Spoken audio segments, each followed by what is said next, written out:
Everybody, and welcome to the first practice session for the 2023 Hungarian Grand Prix. We're here in Budapest at the Hungaroring, Formula One's first race behind the Iron Curtain back in 1986, and since then it's been on the calendar every single season. It alongside Monza as one of the only tracks on the entire calendar that is used the most as well throughout the motor racing season. This weekend though, once again Formula One turns up not as the race before the summer break, but as the penultimate race, with the Belgian Grand Prix next weekend being that decider. We do come here though with a lot of stories. Gone is Nick de Vries, replaced by Danny Ricciardo back at AlphaTauri for the first time since it was Toro Rosso back in 2013. Also, interestingly enough, Laurent Rossi, who was the Alpine CEO, has been released with a new CEO coming in as well. Now remember, he made claims earlier on in the season that Alpine needed to improve. He's now gone.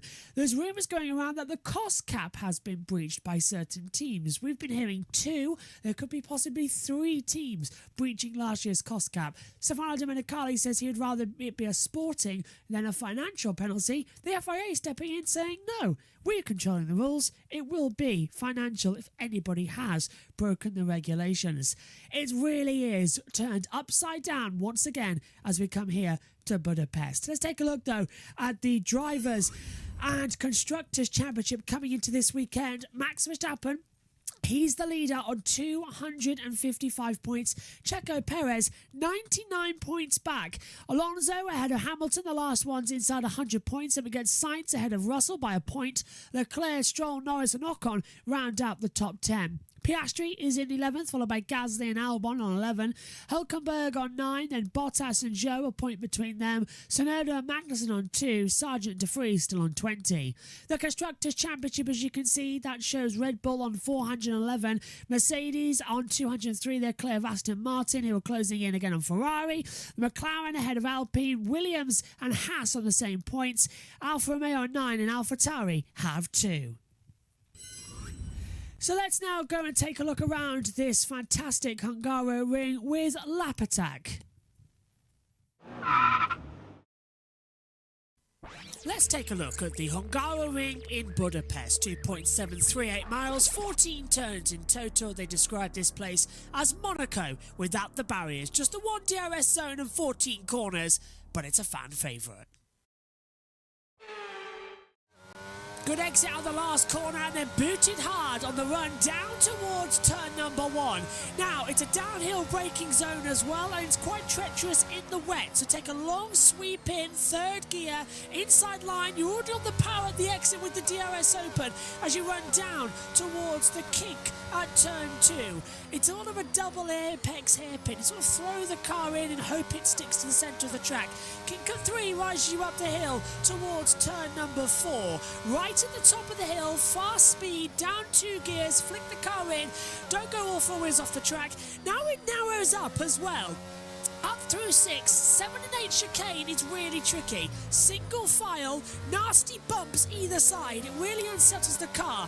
Now this is the most feared part of the track. Single file, quite quick, sort of Mickey Mouse, backwards and forwards. Think Maggotts and Beckett's, but a lot tighter. Out of turn 11 and 12, the car wants to open up and sing, but it's sort of held back. It's like you've got a dog on a lead. Down now in towards turn 12, flick the car in, back on the accelerator. Turn 13, lovely. Concrete inside, nice and slippery in the wet, but nice and dry and grippy coming in the race. Last corner, turn 14, similar to what we have at the Nürburgring. Flip the car in, take a nice tight line, a lot of power at the exit. You can keep up across the line, and that is a lap of the Hungaroring.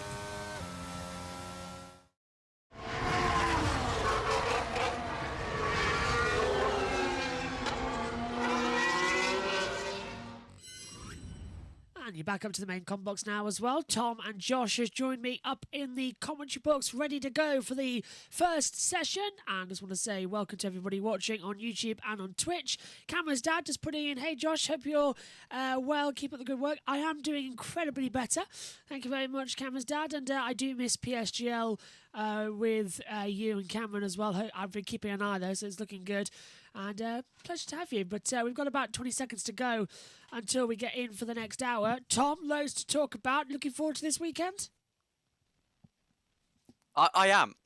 I think it's going to be an exciting race. How much I'll get to watch of it on Sunday, I don't know, but it should be an exciting race. And I mean, who am I kidding? Max Verstappen's going to win, but I think it'll be exciting to see whether McLaren, for a start, can bring in their can bring forward their pace that they showed in Silverstone to get that podium finish. It'll be exciting to see if Mercedes can get back into the swing of things as well. Obviously, they got a podium finish in Silverstone, if I'm remembering correctly. And overall, it's going to be quite interesting to see if the hype and the stuff that we're seeing, where maybe the gap to Red Bull has been cut down.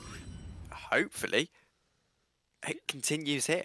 Here we go then. Here comes then the first practice session.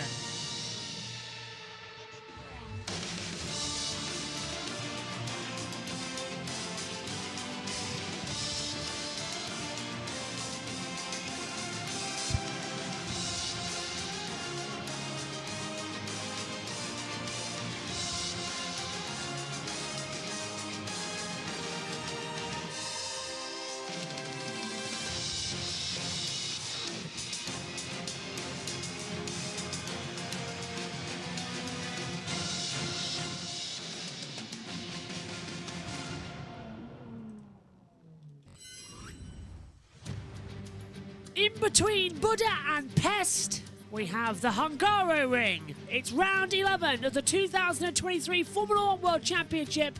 It's the halfway stage in what so far has been Red Bull dominant. Max Verstappen winning 6 races in a row. He's won, so far, 9 of the races this season. Can he make it the perfect 10? Well, this was the first race behind the Iron Curtain back in 1986. The track's been modified only twice to remove chicanes and make it more fast-flowing. 55.29% of the lap at full throttle, 2 DRS zones, 1 down the start straight and then a run downhill towards turn 2. 14 turns in total as well, and it really is awesome. Monaco without the barriers. Softest tyre compounds, a step down from what we had last year. Soft red C5, medium yellow C4, white hard C3, and just in case we need them, green intermediates and blue wet weather tyres. There's a little bit of rain in the air, 80% risk for this first practice session, but so far everything is looking topsy-turvy as per usual. So much. Look at this, Friday AM partially cloudy, but in the afternoon, storm coming in. Pretty much partially cloudy but dry tomorrow for qualifying. And on Sunday as well. There's a lot to look forward to as we're building up for the Qatar Airways Hungarian Grand Prix. Alongside me in the commentary box is Josh T and Tom Dillon as well. Josh, starting with you, back after Silverstone. It's all happened, hasn't it? There's been more drama in the past 2 weeks than there have been during the off-season. In comes Danny Ricciardo, out comes Nick de Vries, Laurent Rossi getting fired as well, new CEO at Alpine's, teams breaking the cost caps. All to give us something interesting to talk about in this first practice session.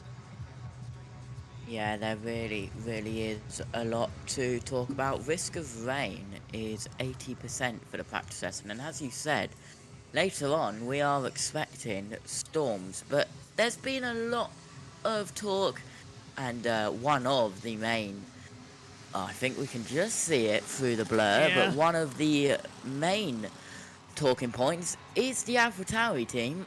Because, well, Daniel Ricciardo, the Honey Badger, he's back. Guess who's back? Back again. Danny Ricciardo is back in Formula 1. He had a test with the Red Bull team, and it was determined that, actually, you can do it. It's pretty good. So, Helmut Marko, we're looking at now, ran up Nick de Vries, told him, basically, you're sacked. And now he's here in a Formula 1 car once again, is our Danny Rick. Tom, is it a fair choice to only give Nick de Vries what, half a season, not even that, to develop as a rookie in Formula One, or is it time enough and now in comes Danny Ricciardo to take over? I think it's a disgrace, to be honest with you, Josh, the way that Red Bull have treated De Vries. I really do.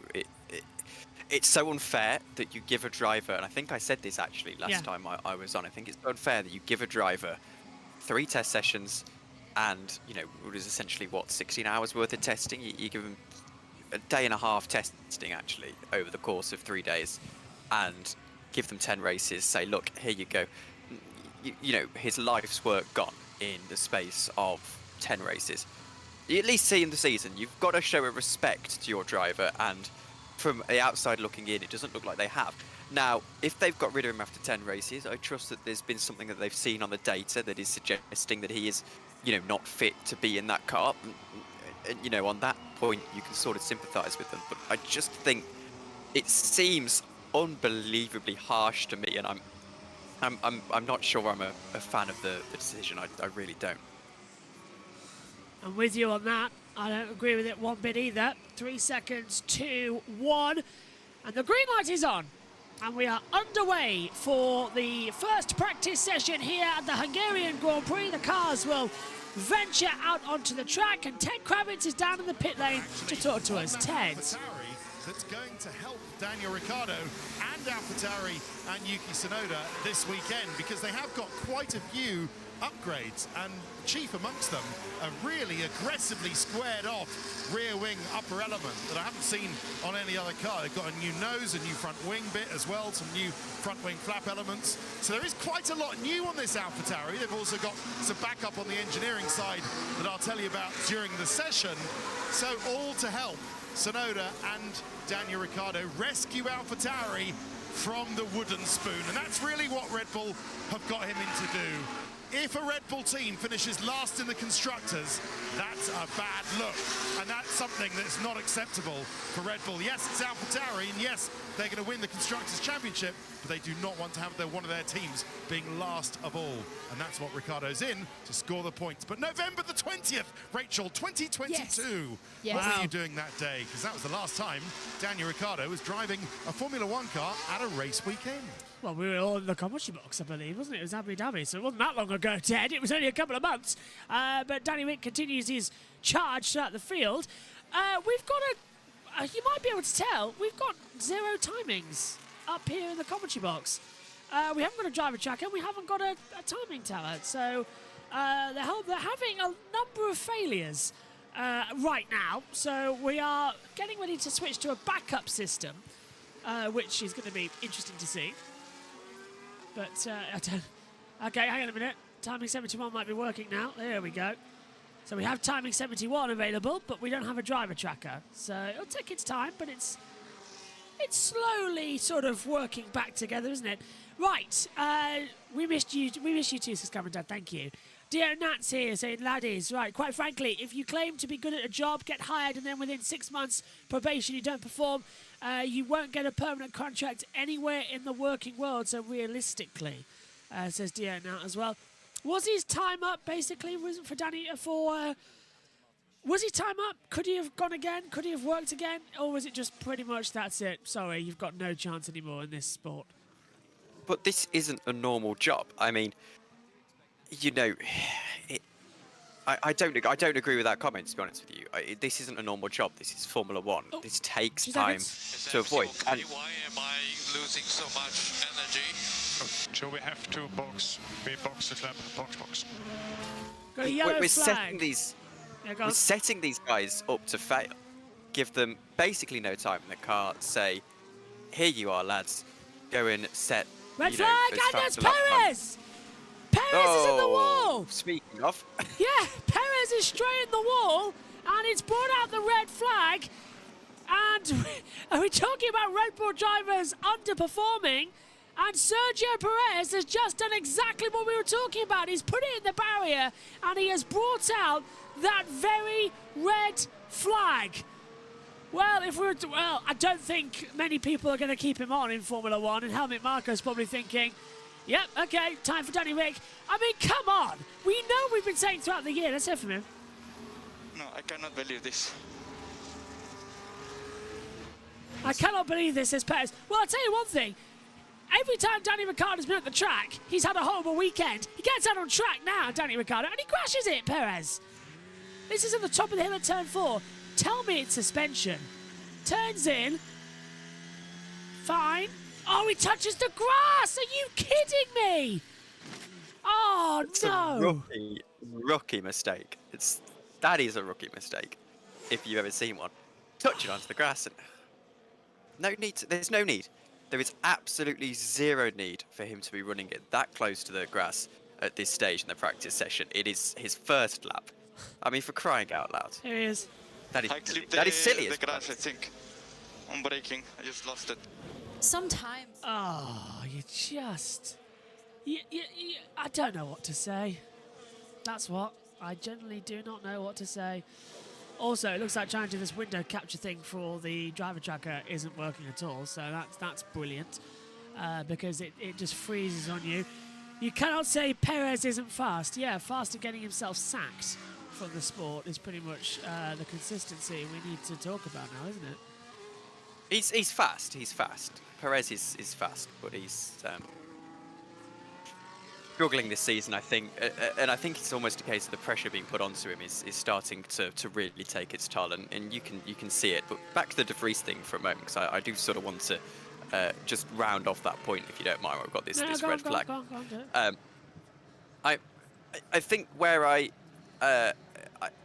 think where I disagree with you, dear Nat, is that he had a permanent contract. This isn't like in the working world where we sort of tentatively say, okay, come and prove yourself, and we'll reassess where we after 6 months. This is different. It's a permanent contract, and at the end of the day, it's a big part of the sport. They've given him a tractor as well. That AlphaTauri is not very good this year. Yeah. And this guy has proven himself. He's shown that in certain machinery he can come good. He's a fantastic LMP2 driver. He won a Formula E World Championship, and as much as I don't think that a Formula E should be a World Championship, if you win one of the World Championships, you're one of the best drivers in the world. The World Championships are given World Championship status by the FIA for a reason. And in my mind, if you win a World Championship, you probably are good enough for F1. And I still think De Vries is good enough for F1. I just think the circumstances haven't aligned, and AlphaTauri have really made him look bad. Surprised if the floor has damage as well, the way the impact went in. I mean, let's go down. Omi's in the pit lane. Let's get a thought from you, Omi. It can't continue now, can it? With Checo, he's missed qualifying in 5 races.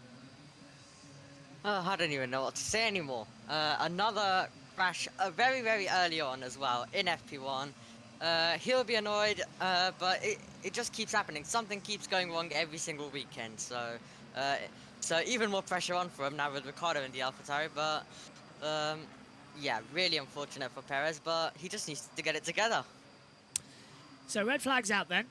And we need... Oh, no. And there's I believe that's a Red Bull fan and Checo fan as well by the look of it now watching on. That's heartbreaking. Well, kid, you're wearing the right shirt there for AlphaTauri, because that's probably where Perez is going to end up in around about 2 races' time.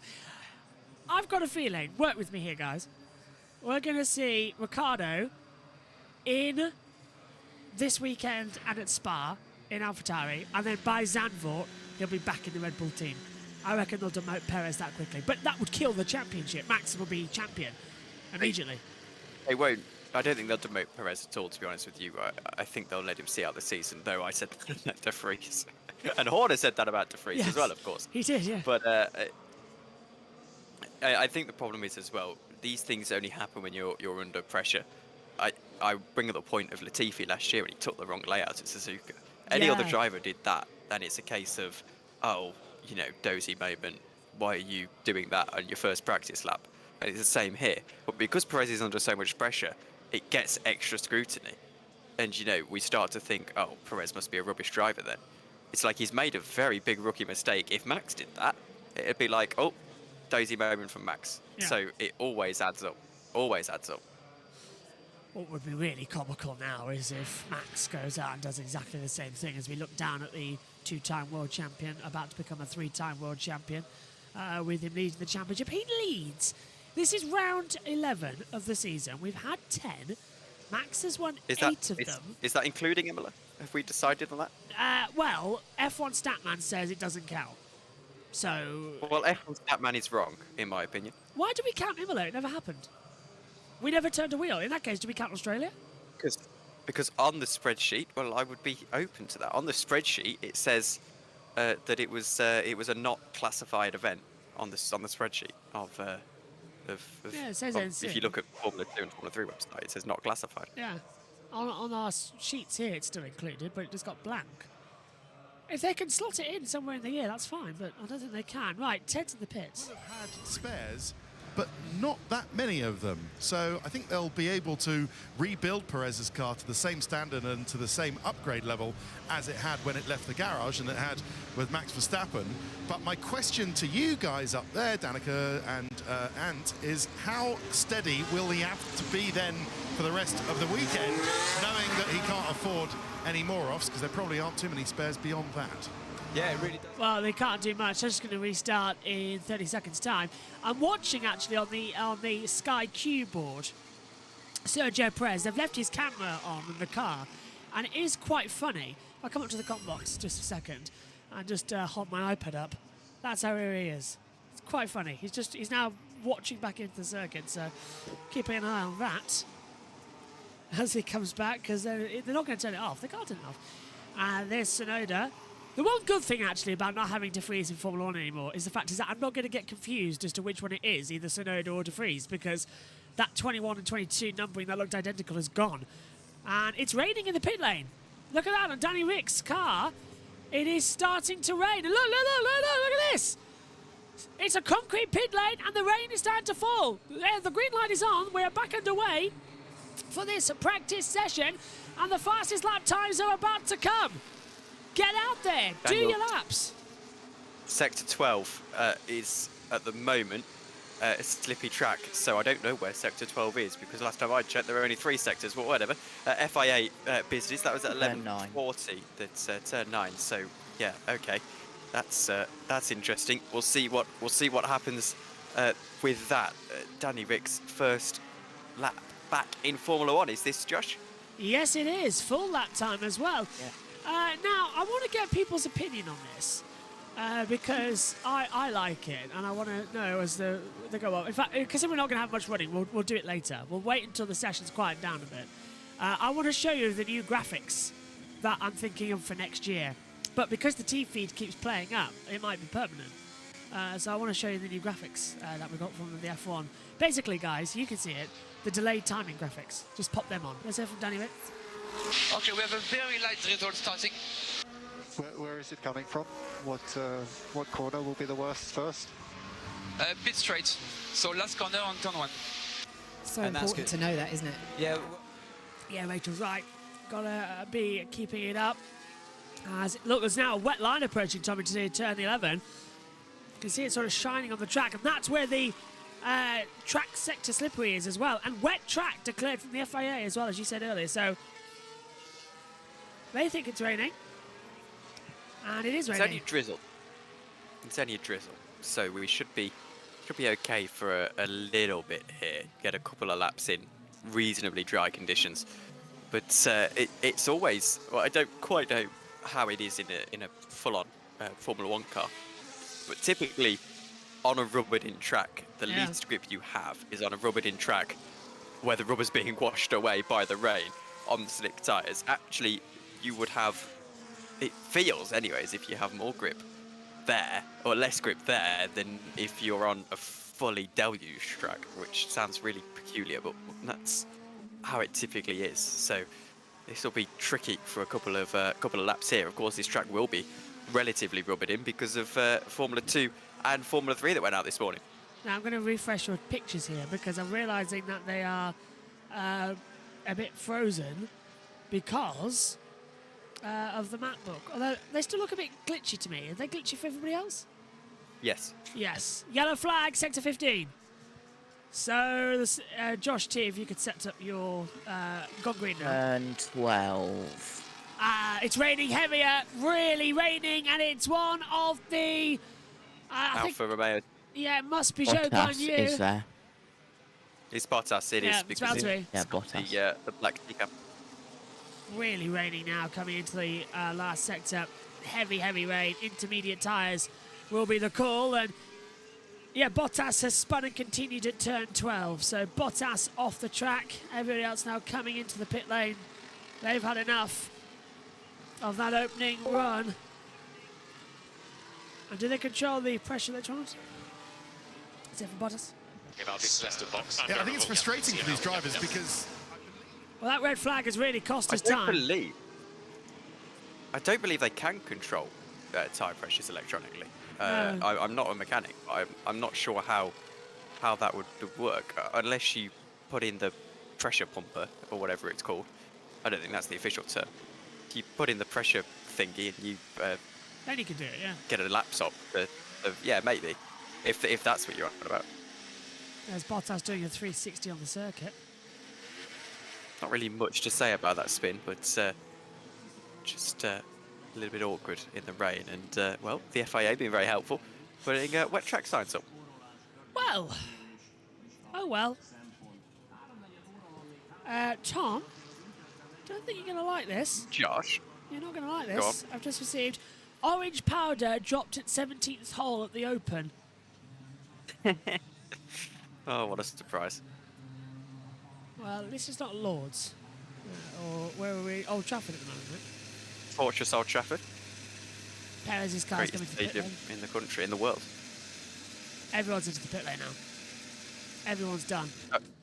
I will have to pop out, by the way. It's well, sometime after 1 o'clock for literally 2 minutes. Let my brother in. That's Last day okay. of term today. Finishes early. That's okay.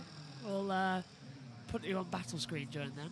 Or Omi can hop in and take over, but it's starting to rain. So, what do you want to hear about? We've got so much to talk about. We've talked about Danny Ricciardo. Should we talk about the cost cap? And the teams apparently breaking it. I've heard, this is all rumour by the way at the moment, it is Ferrari and Alpine. That's what I've heard, are the two teams. Now, I can believe both, but the third team apparently once again is Red Bull. I don't believe that for a second. I Well- don't believe that. Red Bull would have been hot on it this year. Yeah, I'm they sure. would have. There's no way they let them. You know, if they do it the first time, I was quite lenient. I was like, okay, fair enough. That's probably a mistake. You know, that could be a mistake. I actually bought the catering cost thing. I thought that's a. It's just it has crashed for a second. Oh, it's back now. Don't worry. It crashed from in. Oh, right. Okay. Yeah, it's back now. Well, at least everyone on Twitch doesn't have that problem. We're still here. I've been streaming the entire time. And we've got your comments open. If you need to speak with us, do keep in touch. But right now, we've got about as much action on the circuit as you would see at a football ground currently in the UK. Nothing's going on. Nothing's happening. And we're just sort of waiting for the session to go back to green. It is quite boring, isn't it, when nothing happens? It's like, what are you supposed to do? What are you supposed to throw around? Because there is nothing The happening. session is green. This is the problem. No one just wants to run. Yes, yeah. Let's check Twitter out for a little bit on our computer boards up here in the comms box. Well, at least Russell fasted. Is it Russell fastest? What's the timing? No one's actually said a lap time. That's the problem. We're all going on mini sectors. We've put Russell on top. No one said a fast lap time. But I don't think any... Are you ready for this? Breaking news. What? Post-race checks have finally finished for the 2023 24 Hours of Le Mans. So it is now confirmed that Ferrari, AF Course and Inter Europol have won their classes. Brilliant. There was a problem with, I think, the Inter Europol car, and they were waiting for the confirmation, but they've now confirmed that officially. So Two that's months nice. That's later. literally breaking news. Brilliant to hear. Also, by the way, if you're listening on BBC Radio 5 Live, Chris Hartley is your commentator this weekend, alongside Jack Aitken and Rosanna Tennant, as Harry Benjamin is doing Sky Sports Juniors. And he was always doing this before Jack Nicholls got sacked. So that's why you're seeing Harry not there this weekend. Omi, That Juniors thing is so go on. weird. Say again? It is. You can throw it down to Omi. I don't have much to say about it, but we could talk about it. Omi, I'm throwing it down to you because I want to ask you a question. Has the wonderful Alex Jakes returned to the F1 TV feed? Yep. Hey. Yep. Presumably he's alongside Palmer. Well, I just went on it to hear Alex Jakes, and when I got on it, the first man I heard was Alex Jakes, so I turned it off and celebrated. Well, I'll actually be running downstairs now to actually get some food, because once again, I haven't eaten all day. So. No worries. We've literally got nothing on at the moment, so go and take some. Speaking of F1 League racing nonsense, Josh, that we were talking about earlier. Yes. Have you?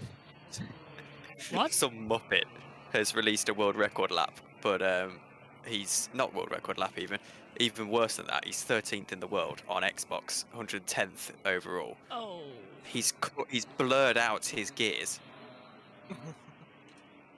How okay. sad do you physically have to be?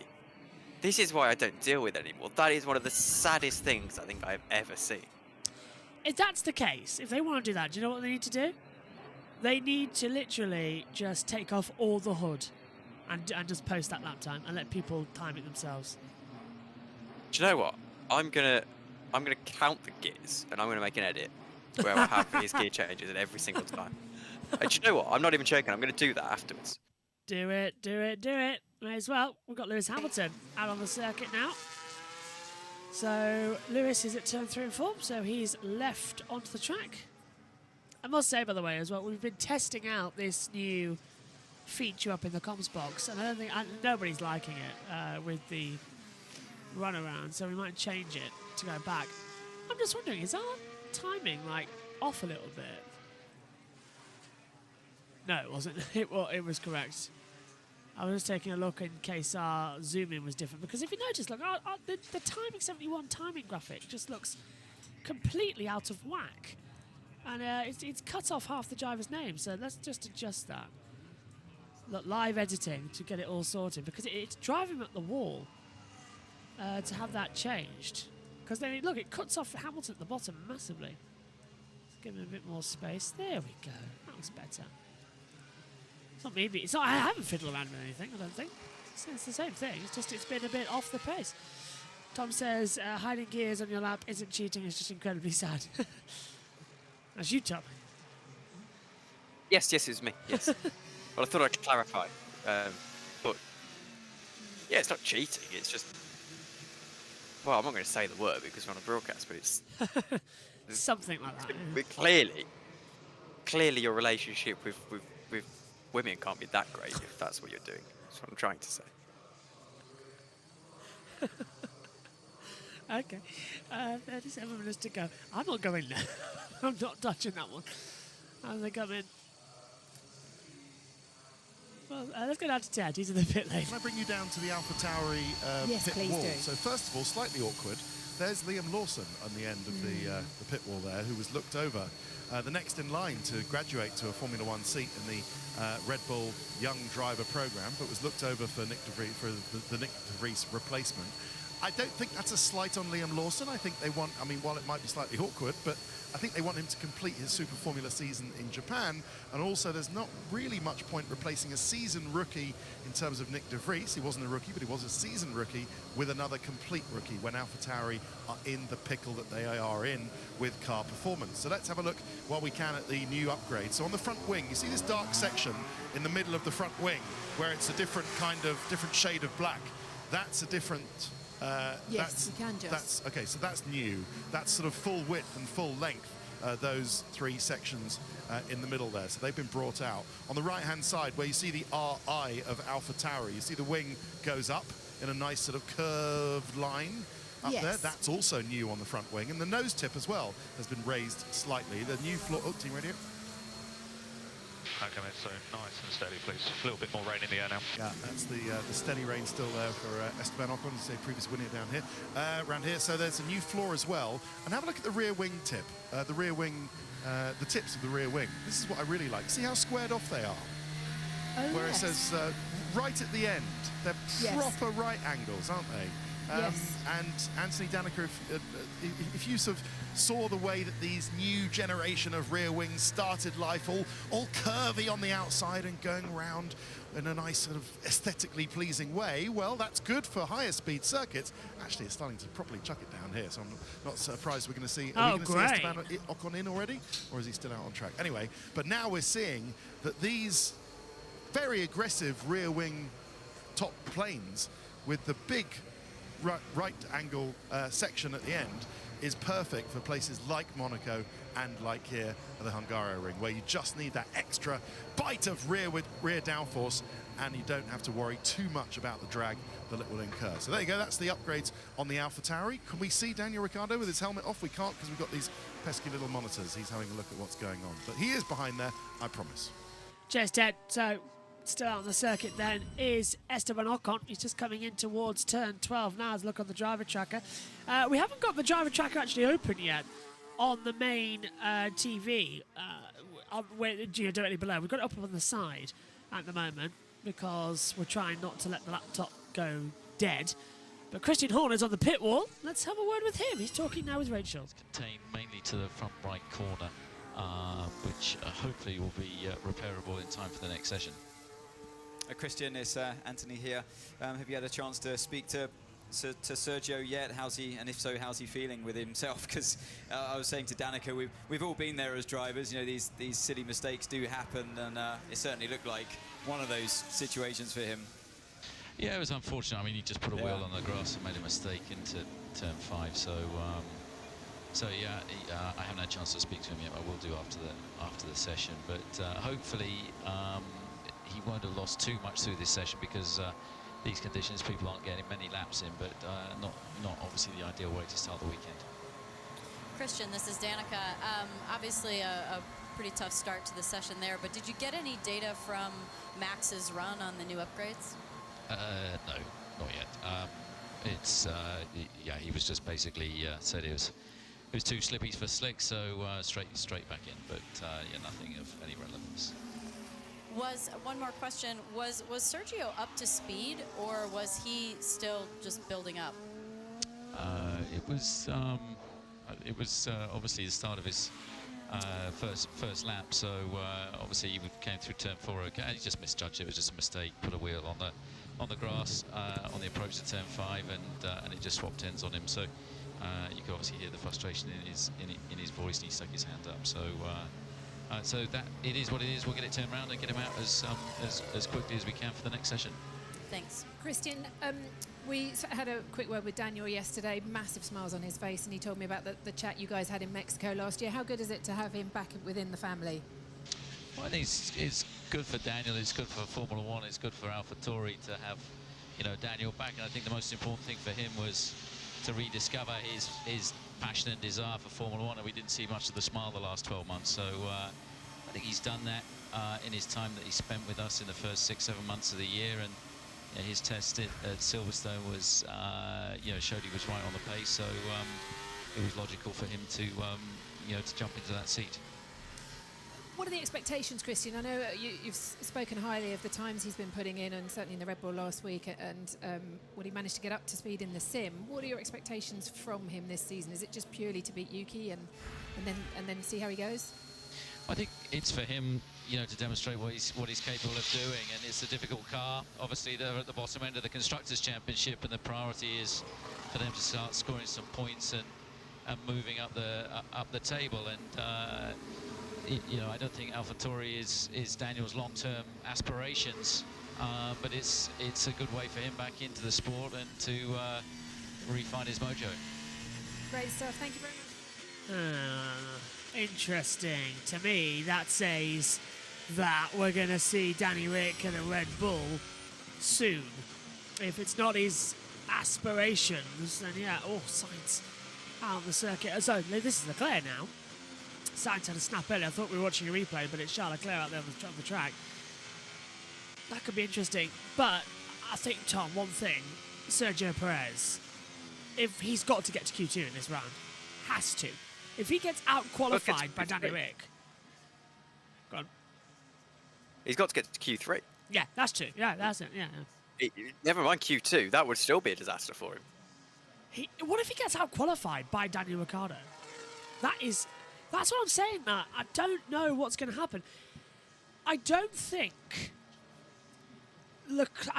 Perez is in the state of mind where he's going to accept being edged out.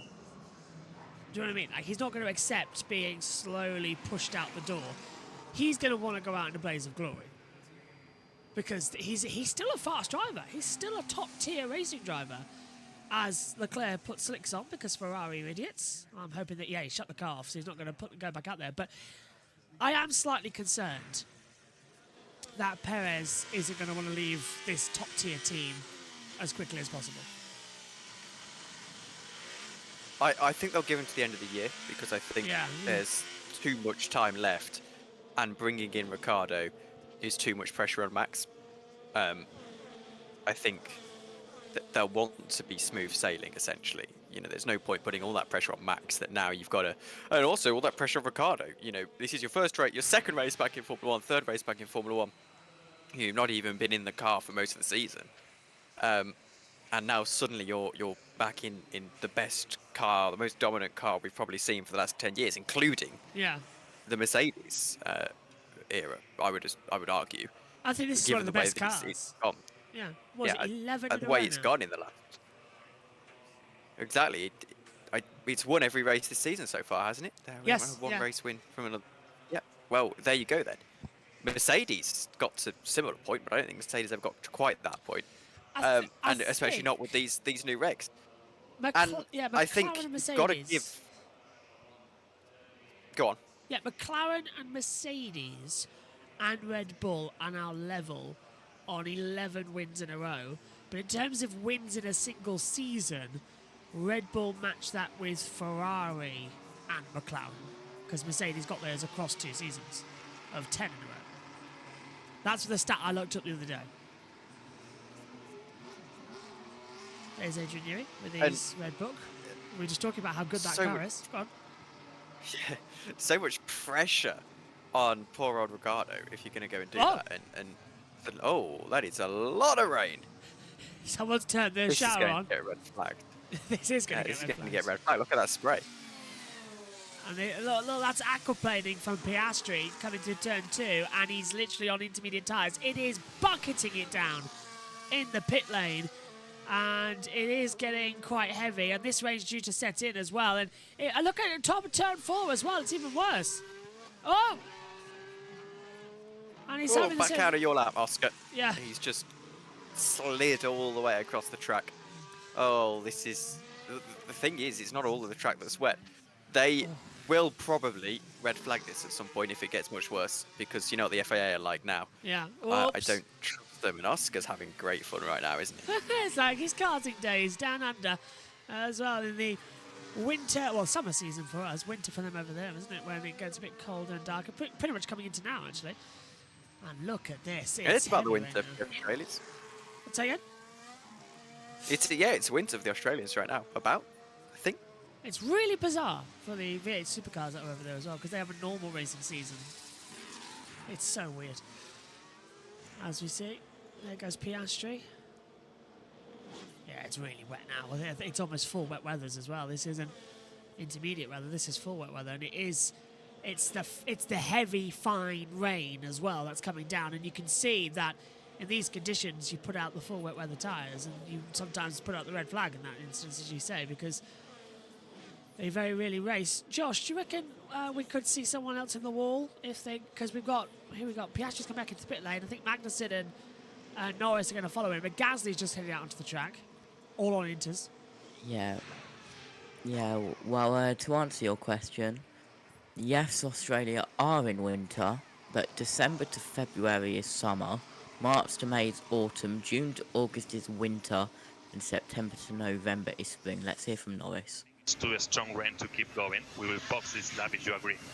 I wouldn't say I agree, but I'm happy to box. He likes the rain, though. Lando enjoys the wet weather. He's British. He pretty much knows how to deal with these conditions as well going forward. Josh T, any chance you could take over on the TV picks? Because my laptop is not liking it. Thank you. I don't know what's going on with it recently. I think we need to swap laptop. It just won't do it. It's oh, brilliant. I'll turn mine off then as we come into it. That might speed the computer up a little bit. Ah, there we go. Nice and speedy now. Am I delayed? Yes, and that's what's been causing the problem. I can hear myself on repeat. Give me 1 second. I'll disconnect and reconnect. And that's what's been causing the issues. There we go. That's better, everybody. We can hear each other now. Into the pit lane comes Gasly. Well, we knew he wasn't going to be there for much longer. Oh, this laptop. Sometimes you just want to kick it. So dangerous now. It just won't work. Come on, switch off. Right, it's now showing both. Right. There we go. That's going to stop me and Tom and Josh tripping over each other in commentary now. So, 24 minutes to go. I do apologise, because there's nothing going on. This is Gasly. It's turn, I believe, exit 11, so downhill towards 12. Yeah, there's a loss of water there now. He's splashing around. The wings flapping as well in the retardation of the energy from the curbs. Very nicely done. There is no one out on the circuit right now, and then no one wants to go out on the circuit in these conditions. Because what does it gain? That being said, I say, oh no, there is literally no one on the circuit. My first time is correct. Wow, this is just silly, isn't it? And there's standing water on the circuit as well. It just peppers down, and because no one wants to run in these conditions, it keeps getting bad. Whereas if you were to keep running now, you were to put on wet tyres, you go back out, after 20 minutes, it'll be fine. Yeah. And do you know what's even more funny, Tom? Because the rain came down before anyone got a lap in on the dries, that now means that this session is being topped by George Russell, but nobody has actually set a time. We're going on sectors. That's what this session is running on. Sectors. And because it was a dry sector, nobody's going to improve it. So this session will have times on the board, but it won't matter. Do you see what I mean? It's really weird. Really is silly and gets you fed up, because there's no need. There's no need. But the teams don't want to run in this weather because it's going to be dry on Sunday. So what does it gain them? It doesn't gain them anything. And that's going to be the same for practice 2 later on today as well, because the rain's going to stay around. The only interesting thing we're going to see is from the Formula 3 and Formula 2 qualifying. Do you know, it's one of the most stupidest timetables I've ever seen in motorsport now, this Formula 1, because we start in the morning with F3 and F2, then we go for lunch, and then we have F1 to F3 to F2, then back to F1 again. Why don't we just do the practice sessions for F1, F2 and F3 in the morning, then go for lunch, then come back with F3 qualifying, F2 qualifying, and then the second practice session? It's ridiculous. The timetables are completely messed up because apparently we've got to run all the F1 practices in the afternoon now, for whatever stupid reason that is. I remember when it used to be on at 8:50 in the morning, and that was practice 1. Now it's so late in the day, it's just ridiculous. Honestly, Stefano Domenicali, if I get hold of him, I'd shout in his ear all day. Why is there 24 races? Why is it so late? What on earth are you talking about? Why are we having this many practice sessions when nothing happens? I said, 1 90-minute practice session on a Friday, qualifying Saturday morning, and then race on Sunday. If we must do a sprint race, then it works out. A 2-day weekend format as well would be interesting, but only if the circuits don't increase the prices for Saturday and Sunday and max out the fans. Go on, Tom. Me and Stefano Domenicali are in a room. I don't think we'd get along particularly well. Yeah. I'd ask him, how does team orders? Formula 1 is what he is doing to Formula 1, what Liberty are doing to Formula 1. They've done some good things. They've made the sport mainstream, whatever. And to be fair, though, wouldn't necessarily say that's a complete good thing, you know, with the way it's gone. But what they've ended up doing is creating these entertainment products, and they're ruining it. They're ruining the sport, and it really is frustrating. With you on that. What is this? Oh, it's outside. I just thought it was a new TARDIS image.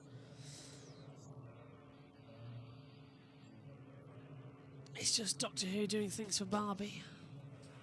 That's a debate and a half we could have. Who's watching Barbie or Oppenheimer first, whatever it is?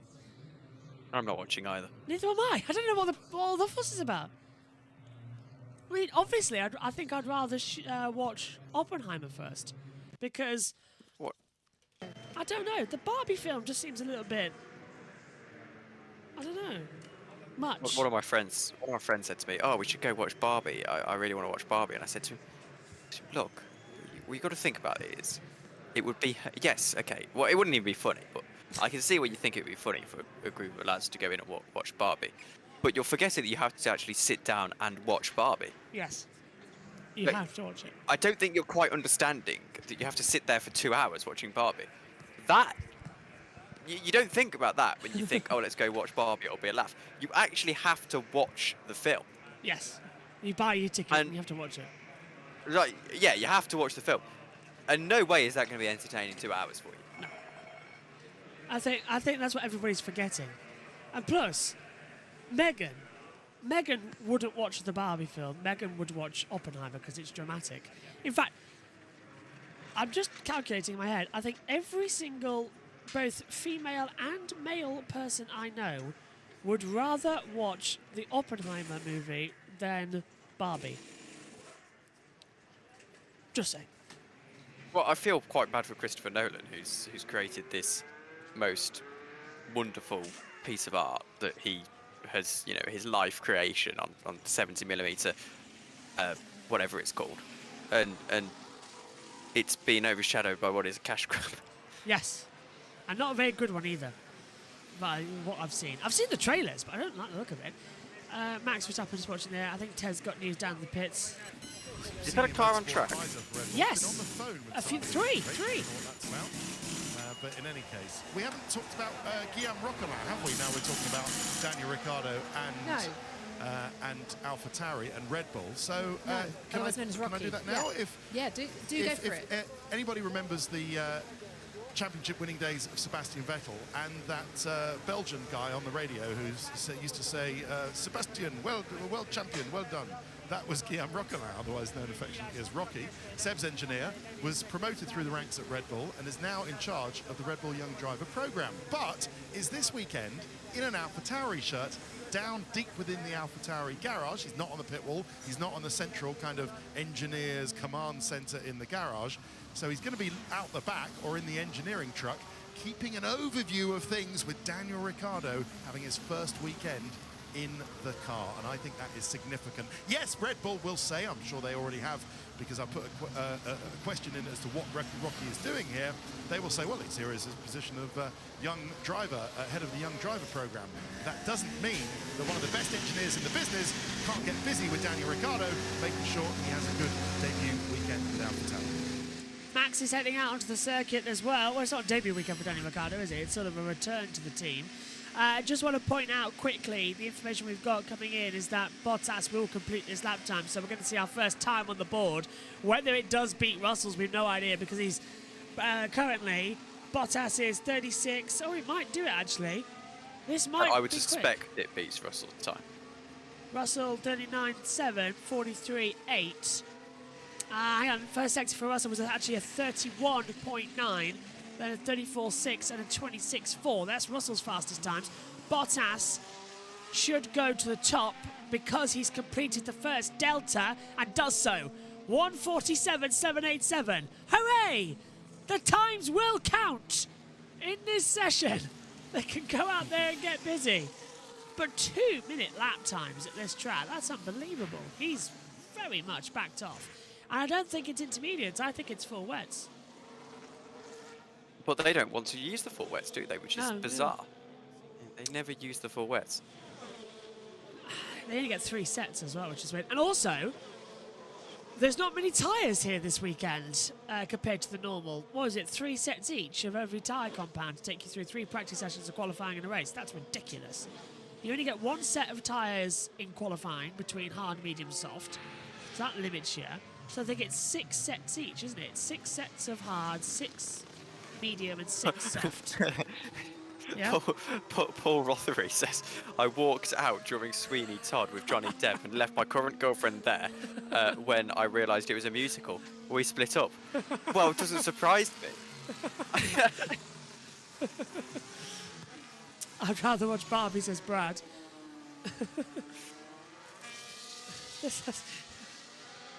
Okay. Oh, that's a Ferrari in the wall, and it's Carlos Sainz at turn 4, and he's beached it. Now, this will be a red flag because those curbs are quite high up, and it is an instant red flag. Carlos Sainz, now, if he's kept the engine going, the marshals only have to push him, and he might get it going again. So don't switch off the engine, Carlos. You might be able to get going. And look at that! It's a Williams 1-2. Sargent ahead of Albon. Stop the clock. Stop the clock. I'll do. Stop it. That's it. We'll take it. First Williams 1-2 in a session since Hungary last year, when it was Latifi fastest in third practice in similar conditions. End the day. End the day there. In fact, call it off. The entire thing. In fact, take these, carry them over into the race. Yeah, that's our starting grid. Yeah. Well, that would put Verstappen 16th on the grid. He'll still probably win it though. That's how good he is. He'll win it. Let's hear from Carlos. Yeah, I'm stuck. Yeah, copy. Someone's going to meme that now. I can see it coming already. That he's stuck. And they're pushing him out now. Let's see how he did. So he's going to lose the rear, isn't he? It's going to be a 360. 3-4. Hits the... Yeah, gets on the puddle. Saw that coming a mile away. There's no damage to the car, I don't think. There is. It'll be a little bit. Has he wiped out one of those bollards? He has. Oh, There'll be a no. little bit of damage. You don't hit the wall like that and there not be something wrong. Tom, but it's not I that. think he'll... Look in the centre. That metal pole that's sticking out the ground. That's going That's to... my call. Oh, right, no. Sainz has got going again. Yeah. Oh, he's got going. But, Josh, did you see that metal pole that was stuck out from the ground from the Pirelli board? That's gone onto the car. That's going to have damaged the floor. There's going to be a major bodywork damage underneath that floor.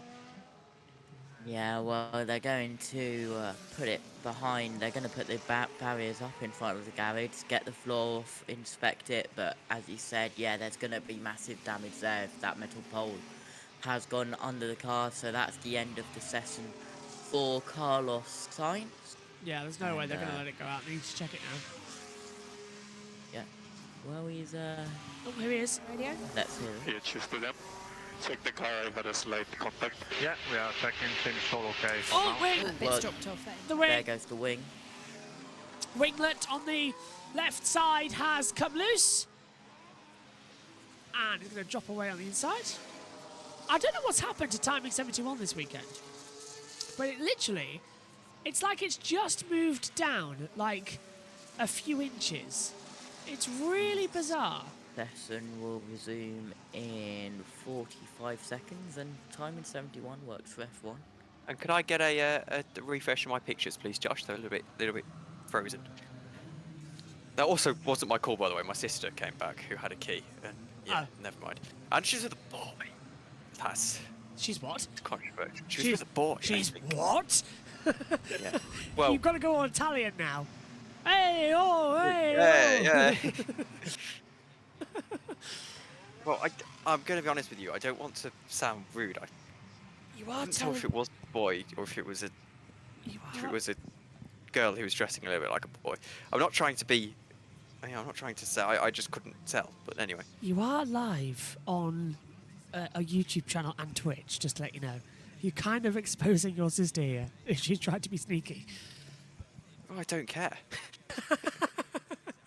It's my job. Older or younger? Same age, I think. Right, okay. You think...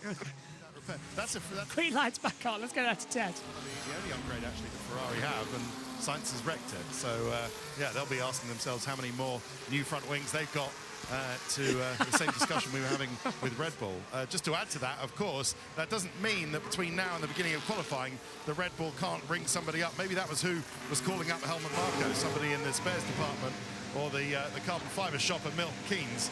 And someone can't say, look, can you get on a BA flight or an EasyJet flight or a Wizz Air flight and get out here to Budapest Airport with some new bits, because we need them pronto, because Sergio Perez has put it in the wall. So that's always a possibility between now and the end of free practice 3 tomorrow, while we're talking spares.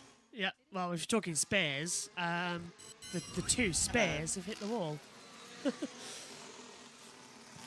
Yeah, well, that's both cars out of, well, one of the two biggest teams, Red Bull of Sergio Perez, and is this going to be the last season of Sergio Perez in Red Bull? Yes, I think. Timings are frozen. They have. All of the systems have gone down. We're still alive, obviously, but all of the systems have crashed from FOM's timing side. A bit like in Australia. Yeah. I would, on your point, Josh, I would say this will be the last season of Perez at Red Bull. I think it's... Yeah. I think it's gone. Upright Fossil says, was Perez's car totaled? It was totaled in the sense that it had to get... it's just come back in a few pieces, but it wasn't like a total. They'll be able to get it back out for FP2, if that's your question. It was... Right. I mean, I don't know what... It depends on your definition of total, but yes, it was bad damage. Right, Norris is out on the track, right? But his camera's gone down. All of the FOM systems have crashed. Timing towers, everything. Now, this happened in Australia, and the GPS has gone down. Cameras, the pit lane has gone down. And we've got a red flag. No, hang on a minute. Well, the systems are going haywire. The pit wall's gone down. So... Which normally means red flag. Normally... Are you sure it's not on your end, or is it like natural? No, it's everywhere. Fully gone down. The F1.com's gone down, the T-feed's gone down, all of the onboard cameras have gone down, and the pit lane's gone down. No, we're fine. Delayed live timing's gone down. Yeah, delayed live timing's stopped as well. We're fine, we're broadcasting, we're all good, but the actual timing delta's gone down, and the pit lane's crashed. Let's have a look. Well, the pit wall looks okay. They've got world feed pictures, but their timings have gone. Well, this is ludicrous. This is where Norris can just avoid to choose to break track limits. No one's going to know. Oh, he does it! He does it! He got the curb. We're never going to know. Hang on, has it come back? No. All we've got is Hülkenberg off, missed the apex at turn 7. Well, what's happening? Can they then? throw a red flag if there's no... It sounds really stupid. Oh, Lando's off track. Go on. Is there a backup system? Can they... Look, I'm getting timings back now it's by back. the looks of things. Yeah, it's back. It's come back. But do they have a backup system? Can they literally send a message to the marshals like on a radio and go, yes. red flag? Yeah, they've got the backup system with the radios. So timings are back. Driver track is... Yeah, yes, he has. 143.277. Data screen's gone down, though. So we've got no timing map. That's gone. Has it gone on the T-feed as well? Yes, it has. It's frozen in both places. Well, this is interesting. Let's take a look at Alexander Albon. Albon, Josh, taking the... Well, all of the systems are down. Let's just do massive... I don't know what happened there. We dropped frames a little bit. Okay, so to update you what's happened, the pit lane has lost the GPS, and that means we've lost GPS. We also lost the timings, but that has come back to us. But everything else has got missing. Look, Max is done for the day, for practice 1, he's done. So we've got our deltas back, but we haven't got the GPS tracker back. So the teams don't know where they are. Well, this is rather fun. Hopefully it's not going to be a safety issue, because we can tell where they are on the sector times. Hülkenberg's gone second. What a session. Alonso fastest again, 146.87. And Stroll up to second, 148.88. So it's an Aston 1-2. As I'd love to tell you who's coming across the line next, but we've just got no Delta. Albon's had his lap time deleted for track limits at turn 10. Stroll's missed the apex at turn 7. Adam says see you later for FP2. Can't wait either. This is just a bit mad. 5 minutes to go then. Sargent's gone 7th, 143.697. Norris 4th, 142.436. Across the line comes the Ferrari of Leclerc, goes 3rd, 141.828. And we've got a yellow. Track hazard, and now, brief. Sector 6. So that's down at turn 4 and 5. And yeah, it was 4. Hulkenberg off and continued. Well, this is a bit... I don't like to say it, but I'm slightly like, why haven't they stopped it when in Australia we had to red flag it when we couldn't find out where everybody was? A few times this year, hasn't it, actually? It's interesting. Different type of issues. Yeah. Every race. Always in the first few sessions as well. Well, my friend just saw Perez's crash. Hello. Take a look at... Look, the timing tower on F1.com is frozen. It's still showing Albon the fastest.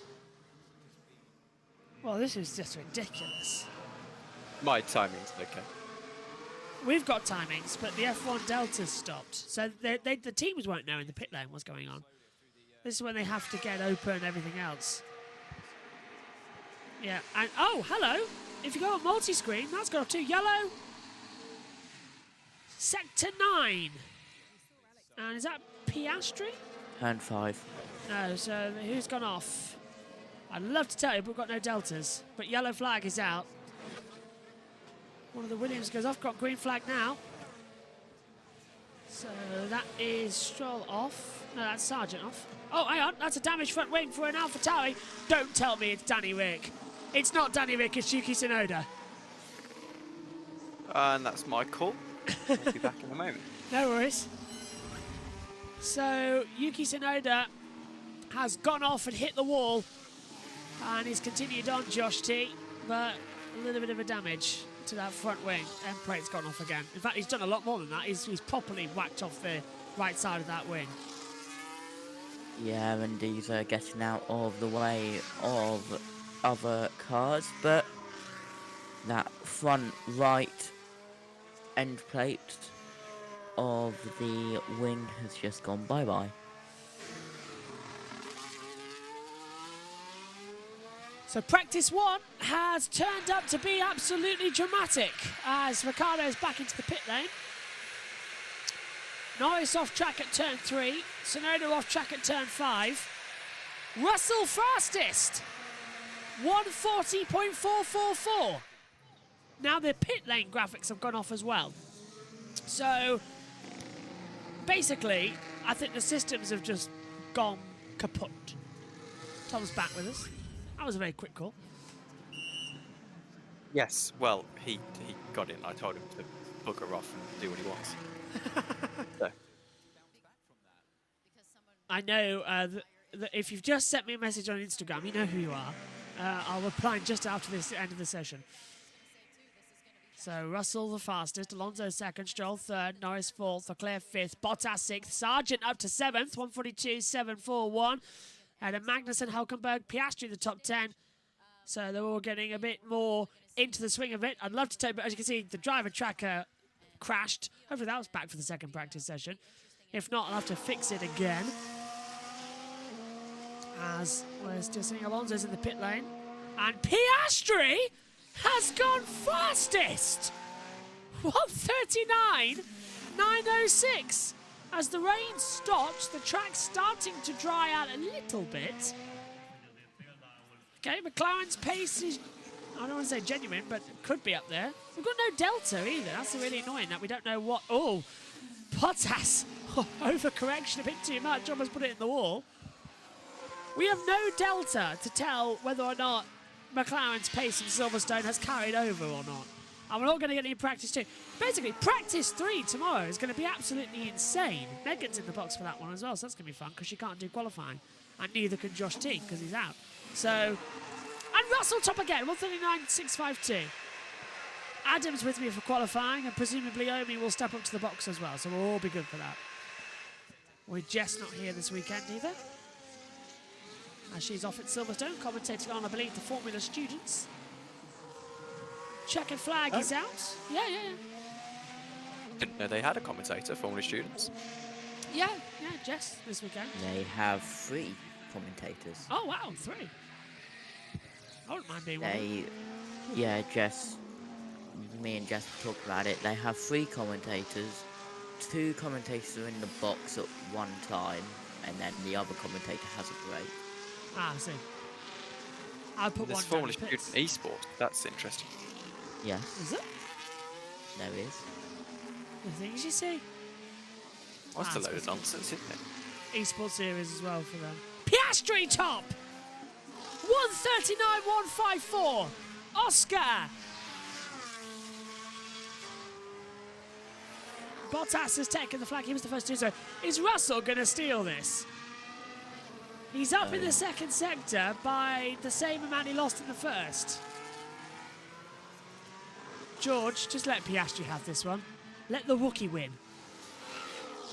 See, look, he's even moaning about it now going through turn Is it 4. time to get the clip of Albon absolutely shouting, George? Yes, possibly, because George has gone fastest on a 138.795. He couldn't let him have it. Of the 13 drivers who've actually set times in this session, Russell tops Piastri as Piastri jumps over the curbs at 6 and 7. Well, that's it. Everyone's taken the flag in the first practice session here for the Hungarian Grand Prix. And it's Russell top from Piastri, Stroll, Norris, Alonso top 5. But so many drivers not setting a lap time. And rightly so. In fact, some of them not even heading out to the track since the rain fell. Formula 3 are going to have to, though, shortly, because that's their qualifying coming up. Ricciardo, Sainz, Perez, Ocon, Gasly, Verstappen and Hamilton all not setting a lap time in that session. Not setting a lap time in the 107%, I should say, which doesn't classify them. Yeah, because Sainz is 12 minutes, Perez none. Gasly 21 minutes. Yeah. How he's quite managed that, I don't know. I have no idea. How has that even happened? Where's the start line? Is that like differential?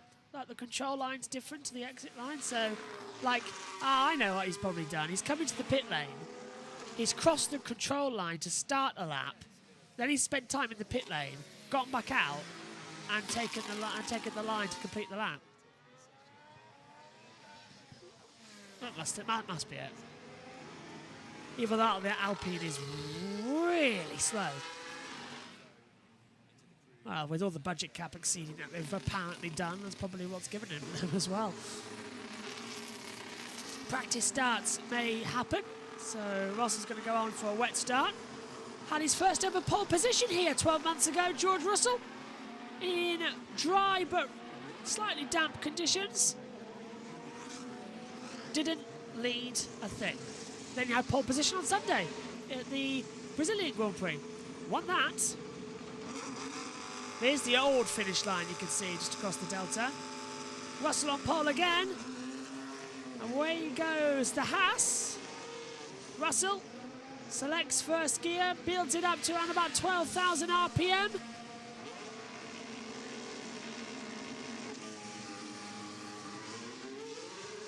And away. Nicely done.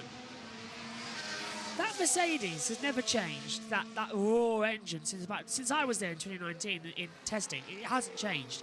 I can always recognise a Mercedes engine. It sounds so much more throaty than the rest of them. What's it like, by the way, seeing an F1 car in real life? Because I've never been to an F1 event.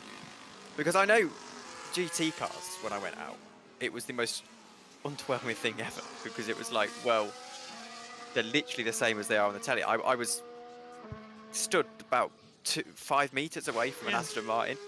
doing the pit walk, and it was like, well, it's just not that impressive, is it? It's like, it's a cool piece of kit, but it's like it's the same as it is on the telly. You're not missing. There's nothing there. To be fair, or is it a bit like that? It is actually, because we're hearing the cars in our earphones, and it's pretty much exactly like that. The microphones are so good, there's no distortion. It's pretty much the same as what it is trackside. And they look slower in real life as well. In testing, certainly as well, when they came out the last corner down the start-finish straight, it's like a slow build-up to eventually when they zoom past you. And it is, when they go past, it's quick, but on the approach, it looks quite slow. So it's like watching a rocket launch. It looks slow, but it's actually really, really fast. That's what it's like. And the noise is great. And there's a smell in the air as well that you get from an F1 car that you don't get from any other series. It's like there's a distinct smell from the F1 cars. Bit like a two-stroke go-kart. Yes. When they have a distinctive smell. Yeah.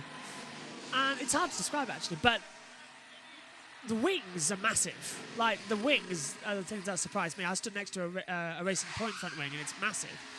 And Mercedes were the loudest engines that day in testing, because we went down the pit lane on the last day, and they were revving up the engine, and they had the waste pipe outside the door, so they were gassing us all, which was really horrible, actually, because I was stood right next to it on a phone call. And Mercedes is really loud, but you don't need to put your fingers in your ears. You don't need to. It's quite okay.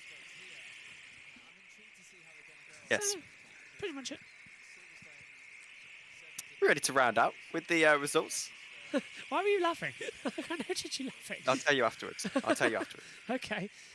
Let's go take a look then at how they finished in the first practice session for the Hungarian Grand Prix here. Oh, I don't believe it! I told you the T feeds changed today. Oh, look at that! Oh, I'm going to have to redo all of those. I don't believe it. When am I have the time to do that? Oh, hello. They haven't even showed it. They've gone straight to the ending screen. Okay. Well, it's Russell, Piastri, Stroll, Norris, Alonso, Bottas, Leclerc, Zhou, Sargent, Hulkenberg, Magnussen, Tsunoda, Albon, Ricciardo, Sainz, Perez, Ocon, Gasly, Verstappen and Hamilton. That's the results. Why is Sky F1 showing the outro? That's what I was just wondering. I think that's caught them by surprise, actually, as well. I'm going to have to fix that now. Look, I told you, the T-feed is broken. Something's happened to it in the past week, and it's broken my setup.